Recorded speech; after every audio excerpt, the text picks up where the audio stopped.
मैंने कल भी बोला था उनको। अरे माँ बाबूजी, आप ऐसे बाहर बैग लेके कहाँ जा रहे हो? अरे रमेश बेटा, वो आपको बताया था ना, 22 तारीख को अयोध्या में राम मंदिर का उद्घाटन है।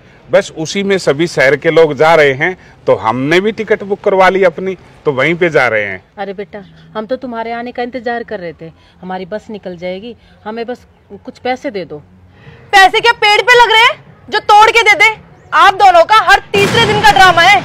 घर में एक तनख्वाह आती है, उसमें घर का गुजारा बड़ी मुश्किल से होता है। माँ बाबूजी, आप लोगों को तो शर्म आती नहीं। अरे इतनी महंगाई में घर का खर्चा चलना बहुत मुश्किल से हो रहा है, और आप लोगों का तीसरे दिन का काम हो गया। कभी वृंदावन जाते हैं, कभी उत्तरकाशी जाते हैं, कभी हरिद्वार जाते हैं। अरे बेटा, आस पड़ोस के सभी जा रहे हैं, तो हमने भी सोचा कि हम भी जाते हैं, तो हमने भी नाम लिखवा दिया। बेटा, अब की बार जाते हैं और कोशिश करेंगे आगे से हम ध्यान रखेंगे। आपके तो घुटनों में दर्द रहता है, अब वो दर्द कहाँ गया? माँ बाबूजी, वहाँ कोई छोटे मोटे मंदिर का उद्घाटन नहीं है, श्री राम मंदिर का उद्घाटन है। और वहाँ 20-30 हजार लोग नहीं है, पूरा देश इकट्ठा हो रहा है। वहाँ आप लोग कहीं गुम हो गए या कुछ हो गए आपको, तो मैं कहाँ ढूंढता फिरूंगा आप लोगों को। बेटा, इतनी भीड़ में उस ईश्वर के स्थान पर अगर हमें भगवान ना करे कुछ हो गया, तो हमें गम नहीं है इस बात का। अरे हमारी जिंदगी, हमारा जीवन उस ईश्वर की तो देन है। अगर उसी के श्री चरणों में हमारी जिंदगी खत्म होती है, तो हम अपने आप को सौभाग्यशाली समझेंगे बेटा। और बेटा, अगर हम भगवान को वक्त देंगे, तभी तो भगवान हमारे को वक्त देगा। अब इतने वर्षों के बाद 22 तारीख का ये इतना भव्य प्रोग्राम हो रहा है, तो बेटा हमें मत रोको, हमें जाने दो। माँ बाबूजी, आप तो बच्चों की तरह जिद पे जिद किए जा रहे हो। मेरे पास इतने पैसे नहीं है, कहां से लाऊं इतने पैसे? आप लोग समझ क्यों नहीं रहे हो?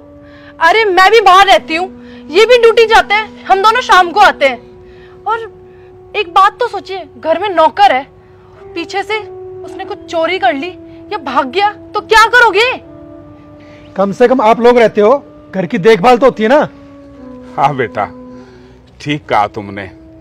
आज समझा तुम दोनों की बातों को। असल में हम आपके परिवार के या घर के मेंबर नहीं हैं, सिर्फ और सिर्फ मुफ्त के चौकीदार हैं आप लोगों के।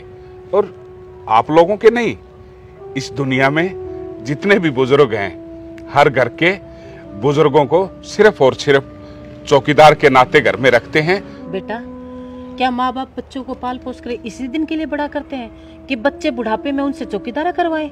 आप लोगों की छोटी सोच हो चुकी है। अरे बड़े बुजुर्गों का फर्ज होता है घर की देखभाल करना, घर में रहना, और आप उसे चौकीदारी का नाम दे रहे हो। कहीं जाने की जरूरत नहीं है, चुपचाप अंदर चलो। अरे बेटा बाबूजी, वहाँ मारा, ये कुछ पैसे हैं, मैंने अपनी तनख्वाह से बचा के जमा किए हैं, आप ये रख लीजिए। इसी बहाने मैं भी थोड़ा धर्म कमा लूंगा। ये लीजिए। तो कोड़ी नौकर, तेरी हिम्मत कैसी हुई? तू मेरे और बाबूजी के बीच में दरार डालने जाना है? बेटा, मेरा ऐसा कोई इरादा नहीं। चुप है, अपनी औकात में रह, औकात से बाहर मत जा, समझ गया? इस घर का नौकर है, जाके काम कर चुपचाप। ठीक कहा बेटा, आखिर हूँ तो मैं इस घर का एक नौकर ही। ये हमारा फैमिली मैटर है, तुम्हें इसमें दखल अंदाजी करने की कोई जरूरत नहीं है। नौकर हो, नौकर बन के रहो, जाओ अंदर काम करो। ठीक है बेटा। राजू, बाबूजी, इसकी ज्यादा हिम्मत लेने की जरूरत नहीं है। ये नौकर है, इसको नौकर ही रहने दो। ये 2 पैसे देकर मेरी इंसल्ट कर रहा है कि मेरे पास पैसे नहीं है। जाओ चुपचाप अंदर। अरे ओ, 2 पैसे की नौकरी करके और नौकर और मालिक में आज तू यही रेपुटेशन दे रहा है, यही इज्जत करता है? तेरे से उम्र में कितना बड़ा है और तूने हाथ उठा दिया? बाबूजी, नौकर का तो हर तुम बकवास नहीं सुन रहा हूं मैं, इसीलिए तो कि बेटा है। और तुमने इनकी हिमायत ले लेके अपने सर पे बैठा लिया। आज जवाब देख लिया ना, चौकीदार बना दिया हम करके। और ये इस बच्चे ने अपनी पूरी जिंदगी हमारे परिवार को दी है। और ये अरे सुन, नहीं जरूरत तुम्हारे पैसे की, अपने पैसे को अपने बच्चों के लिए संभाल के रखना, उनको भी पढ़ा लिखा के अफसर बना देना, ताकि बुढ़ापे में तुम भी इस घर के चौकीदार बन जाओ। और हम हमेशा हमेशा के लिए ये घर छोड़ के जा रहे हैं। नहीं आएंगे, नहीं आएंगे। राजू, तू हमारे साथ चलेगा। जहां हमारी इज्जत नहीं, वहां तू भी नहीं। चलो बाबूजी, मेरी बात सुनिए। माँ माँ बाबू, फालतू बात नहीं। देख लिया, माँ और बाप और औलाद और माँ बाप का प्यार कुछ नहीं, महज चौकीदार। मैं तो उस हर माँ बाप से एक बात कहना चाहता हूं कि वो बच्चों की परवरिश पे पालते पोसते, अच्छी एजुकेशन दिलाते, अच्छी जॉब पे, क्या यही देते खाने के लिए? अगर आज बच्चों के पास 2 पैसे नहीं उनके किराए के लिए।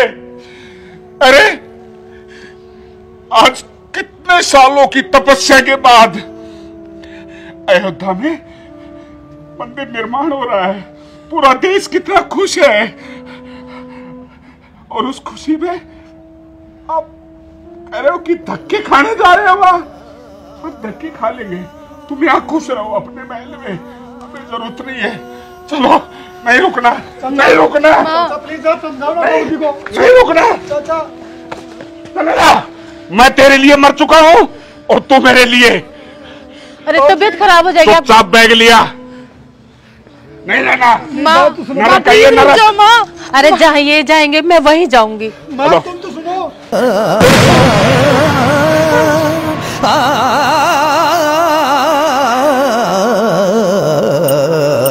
आ